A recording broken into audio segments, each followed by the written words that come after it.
All right, I'm zooming. I'm going to Vallejo. Are you out? How you doing, Joel Powell? Are you out I'm there? good. I'm good, Brian. Good to talk to you, man. Always good to talk to you. Yeah, and I think that's the thing. We're just going to talk, and maybe that's it. A little of your background. I met you at Solano College first as a photographer, but then you're a Right. political. Tell people what you do. You're a professor of political science. I do. I teach political science at Solano College. So and that's one of my favorite joys in life, man. Is to teach and to teach a subject matter, especially like political science. I think is not only is it amazing for me, but I think it's just kind of useful in general for just people, right? I mean, even if you don't have any interest in politics, or if people feel sometimes that like politics is complex, or they think it's just kind of one of these esoteric subjects they don't really want to get into.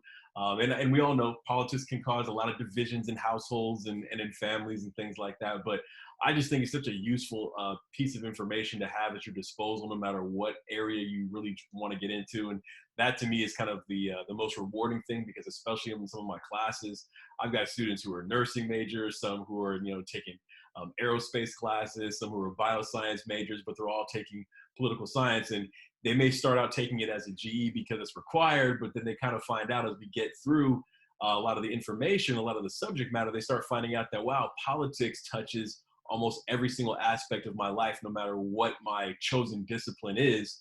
And I think that's what makes it so relatable and such a topic that's just vitally important for everybody to kind of have some more detail and information about. No, that's interesting. So people come in as a general requirement, and they might leave as a political science major, Yeah, and there's nothing going on in the world right now that's very interesting. I That would know, man. maybe It's been pretty boring. It's been it's pretty pretty. kind of dull the last few months, right? Yeah, exactly. No, and that's the thing is, I said, I'm trying to think how.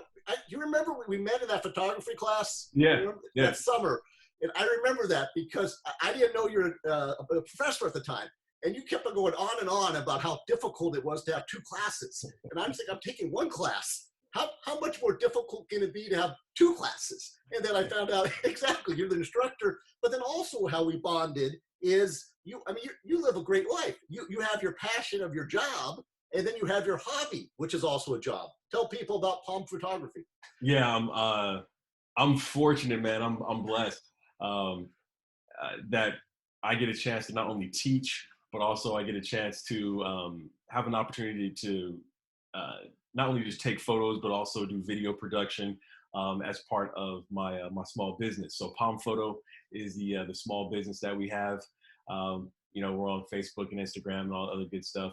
But aside from just doing the photography and the videography, for me, man, it's one of these things where I just love to tell stories. And so pictures and video are just a wonderful way to tell stories and just to share not just my vision, but really just share the stories and the interesting aspects and experiences of other people's lives through that visual medium. And so for me, it's an amazing opportunity because I get to meet so many different people. Like that's like the cool thing for me. Like I remember when I met you in the class, right? I mean, that was cool because that class was cool to take because again, it put me in a space where I could meet so many different people. And that's what photography and videography really does, man. It just puts me in spaces where I get to meet so many different people and share their stories.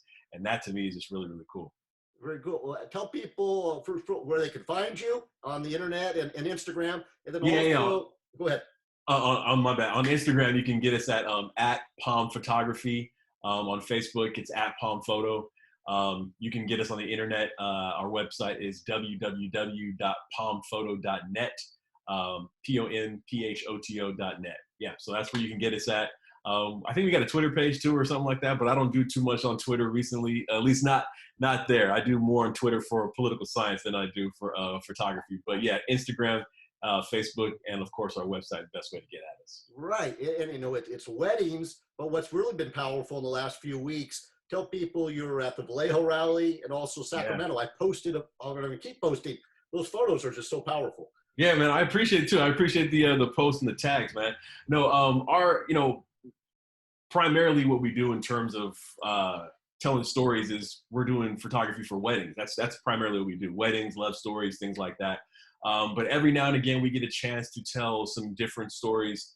And so recently, especially with all that's been going on with Black Lives Matter and the different protests around police brutality, we've had some really interesting opportunities to tell stories about individuals who are really passionate and concerned about what's taking place in our country right now. So we've had a chance to attend a couple rallies and marches in Vallejo as well as in Sacramento.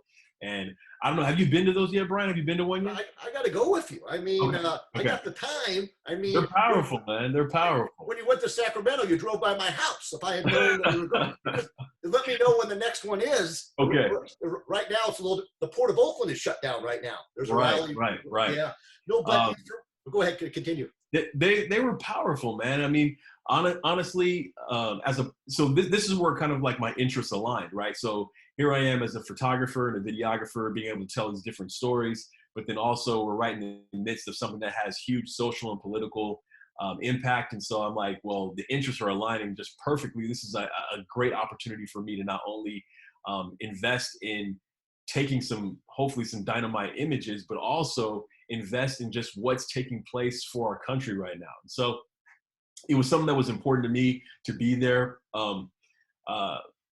for a variety of reasons, but I also know that I can take what I've seen and what I've learned and the experiences there and share those firsthand experiences with members of not just my community, but also students in my class, because not every single person is going to share my same opinions and beliefs, and that's perfectly fine. Like, I mean, we don't all want to have the same exact opinions, but I think what we do want is we want to be able to have dialogue and conversation that's productive. And even if you walk away from those conversations still holding whatever beliefs you had, that's perfectly fine. But are you willing to have the conversation to at least understand what someone else's perspective is? And I think that's what a lot of these marches and rallies, if you're willing to look at them through a different lens, is just to understand the perspective that other people have. And so that to me has been really, really interesting and powerful, because I know that I can bring a lot of those images that I've taken into the classroom setting, and we can have those conversations to talk about. Yeah. How cool is that going to be in the fall in your class? I mean, yeah, you're nodding there. I can see it, because any instructor can go to the internet and find images, but you can do a lecture and then these are your own images. Right. And I mean, it's just wonderful. And as I looked at them, I got to go with you, because I could go and it's like when I go to a football game. You know, the guys are getting. You got to take me to one of those too, man. You got to take me to a football game with you too. Well, that's it.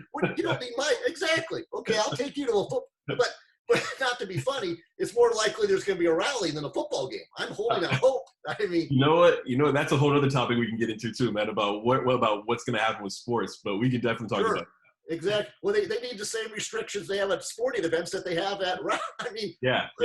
That's it. You're there. And I see the photos, and I get it. You know, there's the social distancing, but it goes out the window at a rally. I mean, is that? Go ahead. What's it like being there firsthand? It's interesting, man. I'll be honest with you. Like, I'll have to share a picture with you, man, because I took a picture of what I was going to be dressed in, like my full garb. So I had the whole mask and everything on, and mask, face, eyes, almost everything covered. And then even some protection for my hands in different spaces, because you're right, you don't know exactly what that environment's going to be like. And again, you also want to be cautious, not just for yourself and your own safety, but for the safety of others, because in many cases, and we know this from watching the news, there's some folks walking around who are undiagnosed and just maybe asymptomatic, who may have the coronavirus and have no intention of harming anyone, but may inadvertently transmit it to other people. So it's just a precaution. Again, you're not trying to hate on anybody, but you're just trying to make sure that you're being safe and trying to do whatever you can to keep other people safe. So when you get in that space where there's kind of this throng of humanity in Sacramento, I actually didn't expect there to be that many people out there, but there was a huge number of people out there, and that was just tremendous to see on so many different levels. So it was great to see that many people out there. But you had a lot of folks that were taking additional precautions, like myself, right, wearing masks and coverings.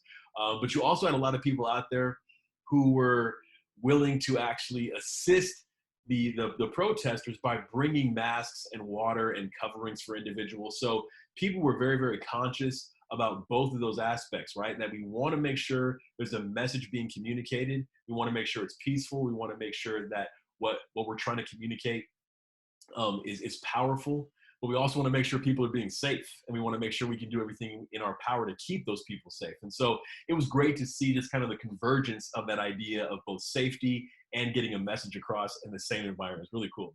See, that's interesting. See, that's the thing I haven't seen. And maybe afterward, we could share a photo of what you look like when you're at the rally. Yeah, yeah, yeah. I'll send you one of those so you can take a Okay. look at it. And then also maybe just talk about the process. Because for me, that's what people don't understand. To get a good photo, you got to take your time. And sometimes you have to invade somebody's space. And those Yeah, are the best photos. But yeah. you don't want to offend them. You don't want to get punched by them, you know. And so tell people how do you go about how do you do this? It's a really interesting thing, and I mean you know this a lot too because you take a lot of photos, a lot of sports photos, so you know about trying to get that right shot and drawing that balance between being in there but not being in there. You know what I'm saying? So one of the things, I mean, besides all the technical stuff, right? I mean, of course you're thinking about exposure and composition and getting your settings right. I mean, of course all those things are kind of going through your mind on some level, but in spaces like that, when you're looking for photos that are going to capture kind of the emotion of the day and the powerfulness of those days, you really have to you have to draw that balance, right? Between, I want to make sure I'm getting a powerful picture, but I also want to make sure I'm respecting not only the process of what's occurring, but also thinking about how this event is having a specific and powerful impact for that individual in that moment, right? So you don't want to just say, oh, this is a great picture, let me just snap it, and interfere with the moment that person is experiencing, because you really don't know how all these different things are resonating for each person individually. I mean, you can guess at it, but you just don't know. And as a photographer, I never want to speculate or supplant what I'm feeling for what someone else may be going through or what someone else may be feeling. And so for me, it's just about looking at a situation, looking at a particular scene, making sure that I'll say it this way. For me, I try to see the picture before I take it, right? So I'm clicking the lens and the shutter in my mind first before I'm clicking it on the camera. So I'm trying to frame it and see what the image looks like and what it is I want to capture, and then putting myself in the right position to actually get that picture, whether that means I'm on the ground, whether that means I'm a little bit further away and maybe have a longer lens on, whether if I've got a short lens or a prime lens on, then it's finding a way to get close, but not get close in a way where it's going to offend the person who I'm taking that picture. And then in some cases, man, you just have people who want to be filmed, right? And when you're at a rally or a protest like this, I think it's kind of understood that you're going to be on camera, you're going to be filmed. And so in some cases, people are like, yeah, take my picture. Other times I'll just ask people. Like, in fact, there was this one woman in Sacramento. She had a really, really interesting sign. And I just walked up to her and I said, do you mind if I take your photo? And she said, absolutely. She like dropped her coffee and everything. We were just like putting the sign up so I could take a picture of it.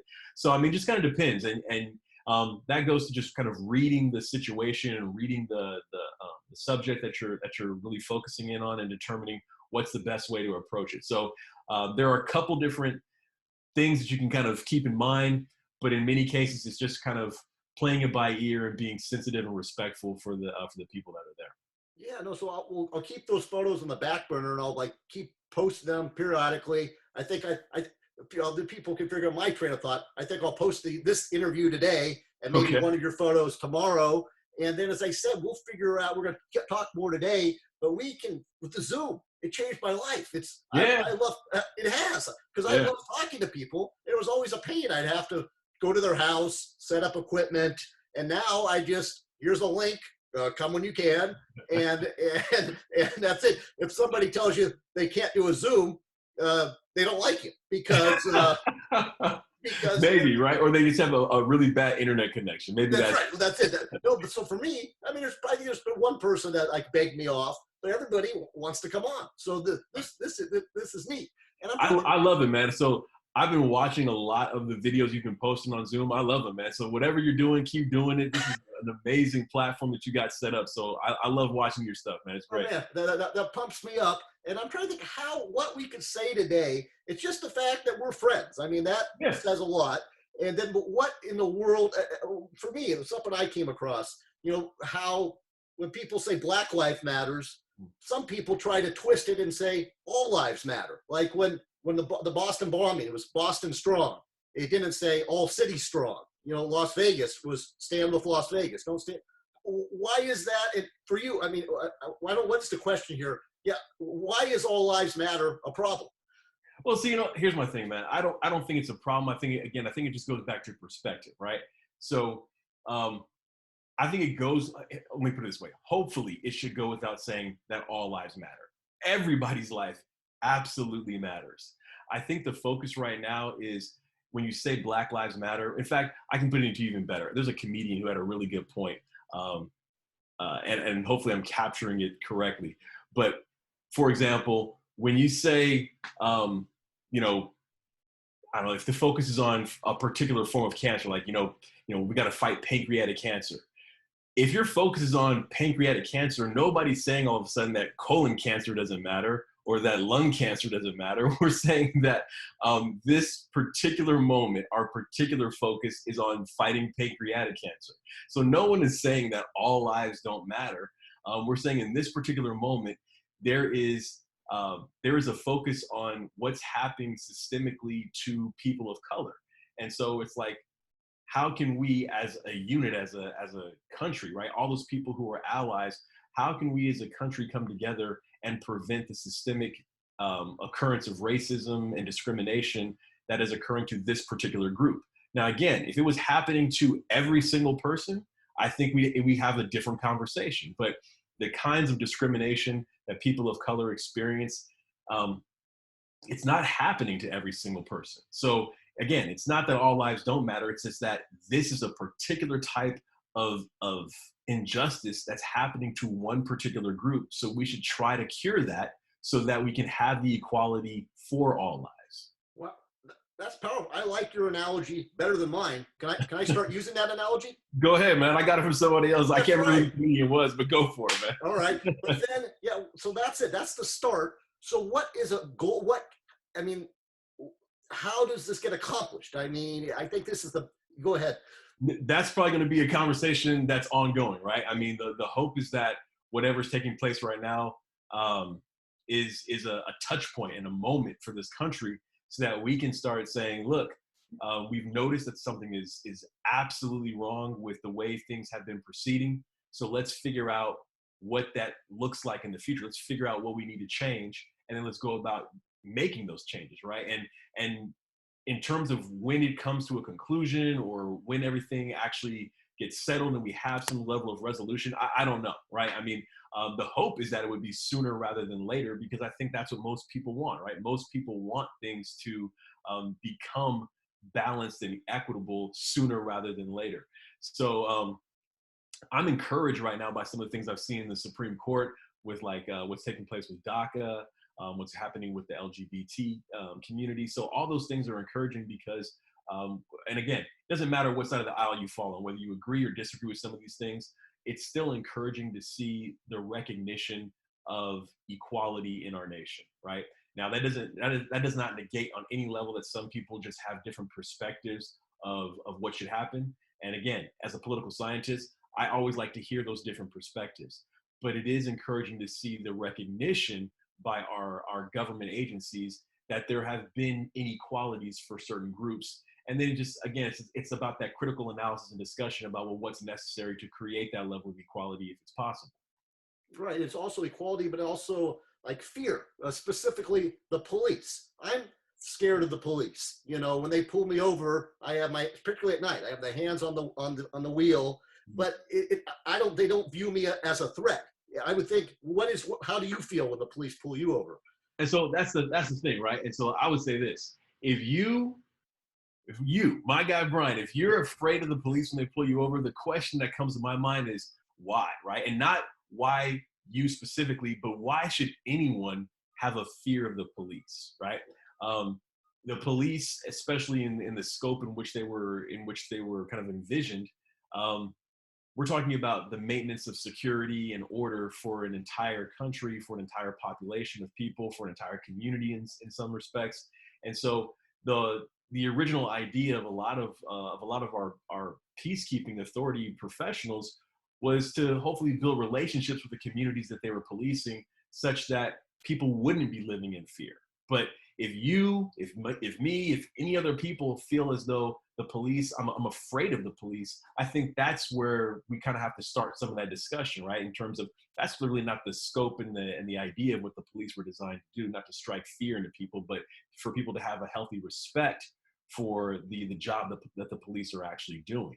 And so I can tell you, man, I do the same thing, right? I mean, it's a little bit different for me just because I understand the kind of the world we live in, and I understand the fact that in some cases, not all, in some cases, there are cops out there who would potentially abuse their privilege and power, just like there are people in a variety of different industries who abuse their privilege and power. But keeping that in mind, that's something that that's a constant thing that I have to be aware of, that I could be doing nothing wrong, absolutely nothing wrong.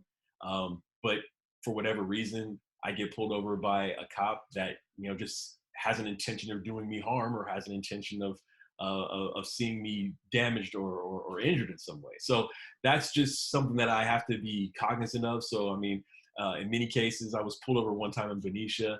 The cop said I had a busted taillight. Taillight wasn't busted, but it said I had a busted taillight. And so they checked my ID and everything. But throughout the entire process, I was always keeping the officer informed about what I was getting ready to do next. So I'm saying, officer, I'm going to reach into the glove box. I do not have a weapon. I'm going to get you my insurance. Is that okay? And I would always get confirmation from them before I did anything. And so about 4 questions into this, or at least 4 statements on my behalf into this, the officer said, why are you saying this to me? Like, why do you keep telling me what you're getting ready to do? And so I just leveled with them. I said, officer, I said, in the climate that we live, I said, I would prefer not to be needlessly and unnecessarily shot because you thought I was doing something that I wasn't. So I'm trying to provide you with as much information as I possibly can to keep you informed of not only what I'm doing, but also that I'm not a threat. And again, I'm not certain if that's something every person has to do or something every person experiences. But again, I recognize that there are differences, unfortunately, in the way policing is done sometimes in this country, depending upon what a person looks like. And that, I think, is really the hope that all this protesting is kind of aiming for, that at some point, we can have that people of color, the communities of color, can have the same presumption of innocence that other communities receive. And that's really kind of what it is. No one's saying that we shouldn't police people. No one's saying you shouldn't arrest people who've committed crimes. No one's saying anything like that, right? If you take the George Floyd situation more specifically, there was a conversation about whether or not George Floyd is being recast as a hero, even though he was passing a fraudulent bill.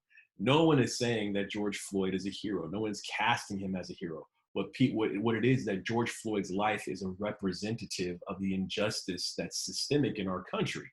And so the idea really is, how can people of color achieve the same presumption of innocence? Even if a person is guilty, do they need to die during a routine traffic stop? Do they need to die during a routine arrest? There have been situations where the police have shown up on the scene and they know the person is guilty, but that person, because of their skin color, gets treated a completely different way, right? And Dylan Roof is a good example of that. I know a lot of people have pointed to him recently in the last few weeks, but he's a really good example of that, right? This guy who shoots up a church, kills 9 people in a church, and then the police show up. They know that he's guilty of committing these crimes, but they take him in alive. No gunshot, no shots fired. And then before he even gets booked, they take the guy to Burger King to get him a burger, right? But you don't see that happening with other communities of color, right? You see that happening with communities where it's not going to be the people who are Black and brown. So it's just one of those things, right? About how to create this level of equity whereby that presumption of innocence, that presumption that this person is not going to be a threat, can be equally conveyed no matter what the pigment of your skin is. Wow. Okay, so that's the police. What else needs to be addressed? I mean, what are other, like, not to say problem areas, but like things that you've encountered? I mean, all kinds of things, man. I mean, there's things in public education, things in healthcare, stuff in public employment and public housing. I mean, there's all kinds of different issues and problems that exist. And in all cases, they're not necessarily specific. Sometimes just a race. Sometimes it's about culture. Sometimes it's about country of origin. Sometimes it's about age or gender. I mean, there's all kinds of problems. And a lot of it just stems back to the idea of just bias, right? I mean, people have biases. And so the question is, how can we kind of, number one, recognize that the bias exists? And then number two, actively work on ways to try and deal with our bias. Because one of the things that's I think really interesting in some of our communities is the idea that we're very afraid to talk about race, to talk about culture, to talk about anything that deals with the distinctions that exist between people. And I think we have to get more comfortable about talking about those things, because it's not, there's never a problem. Diversity is never a problem. It's not a problem to have a diverse population or diverse community. That's never an issue. I think the issues arise when we don't have the perspective about how our either interactions or biases or behaviors might be perceived by different groups. And so I think it's just about having conversation, man. People have to be willing to have those difficult conversations. Well, I'm trying to think, Joel, it's powerful just you and I talking. And I think, Yeah. I mean, it's not like a big show, but I just fell into all this where I just looked and I'm just a boring middle-aged guy. And I somehow, through De La Salle, Solano, and the Raiders, I know a lot of black people. And so I think just me and you talking, and would you have time about once a week to talk to me? Yeah, absolutely, man. I mean, like I said, these are topics that I got tons of friends who are cops. I got tons of friends who are in, healthcare and all kinds of different areas. And they're from a variety of different races, cultures, backgrounds, all kinds of stuff. Because again, I think there's value in the diversity of the people that we interact with, because you can learn so much. And that's the crux of it, right? If people are willing to just broaden their lens and broaden their perspective, once you add additional perspectives and lenses to your own, it gives you a greater appreciation of what's going on in the world and how to better interact with people, man. So yeah, absolutely. We can definitely talk about all this. Yeah, maybe that's our goal. Like, just people see us talking and say, wow, Brian and Joel are friends. And then they can just learn from us being friends. And then, as I said, for me, it's the photography. But as I said, you have that political science. I mean, right now, I mean, we got to wrap up, but you getting that degree and being a professor, I mean, I have a perspective, and you actually have an educated perspective. I mean, is that correct? I mean, yeah, I think my background in political science and my background in law helps a lot with looking at what's taking place right now. So I mean, it gives me again a different lens, right? And that's really all I've been trying to do, is add additional lenses to my own. And I think when I gain those different perspectives, it just changes everything. In fact, I'll tell you this really quick before we conclude, right? So this is what I tell people about perspective. And I feel like I shouldn't even tell you, man, because I don't want to put it out there in the world for anybody to know. But I'm gonna tell you. So this is my thing on perspective. There was a student one time, and there was I'm sure you've heard of the old adage, right? The early bird catches the worm, right? Correct. Yeah, okay. There's a student one time, asked this student a question about the early bird catches the worm. It was actually a group of students talking to them, right? And the students were going around and giving their perspective. This is a bunch of high school students. And the students were going around and giving their perspective on the early bird catching the worm. And when I say high school, I'm talking about like ninth grade. So that was about ninth graders. So most of the students are giving the typical response of what you would likely hear, right? Well, early bird catches the worm means that, you should get up early to get a good jump on the day, and you'll be the first in line, and yada yada yada. So all the kind of the basic examples. This one student is kind of, you could tell they want to say something, but they don't say anything. And so after a while, we call on that student. We're like, well, hey, what do you think it means? And this student said the most profound thing I'd ever heard. And again, this is what has given me a greater appreciation about perspective. So I'm like, what do you think the early bird catches the worm? What does that mean? And this student says, I think it means that you should never wake up early because you might get eaten. And so, you're right, right? So I stepped back and I'm like, oh my gosh, I'm like, this kid is looking at this whole situation from the perspective of the worm and not the bird, right? But every time you hear that phrase, you're always kind of, it always kind of tells you kind of intuitively to look at it from the perspective of the bird. But here's a kid who's looking at it from a completely different lens. And when I heard that, it just resonated with me because I'm like, there are so many different perspectives in this world. We just have to be willing to stop and listen to what they are, because it might give us a better appreciation for what's going on. Wow. Yeah, we gotta wrap up. I mean, that's All right. powerful. I mean, that analogy, if people can do that from a classroom to the world, we got this figured out. We got to patent. You got to patent that. Let me just thank you. And any final things you'd like to say today? No, I just appreciate it, man. Thank you so much. I love the fact that we have this friendship, man. I love the fact that we get a chance to talk and just work together as well. So anytime you need me, you know you got me. Let me know the next time you're going to a game, man. I would love to go with you, man. There we go. Well, Joel, there are no games. Next time there are, man. Next time there are games, I got to go with you. Okay, we'll be there. Hold on a second. Let me stop this. I'll talk to you a little afterwards.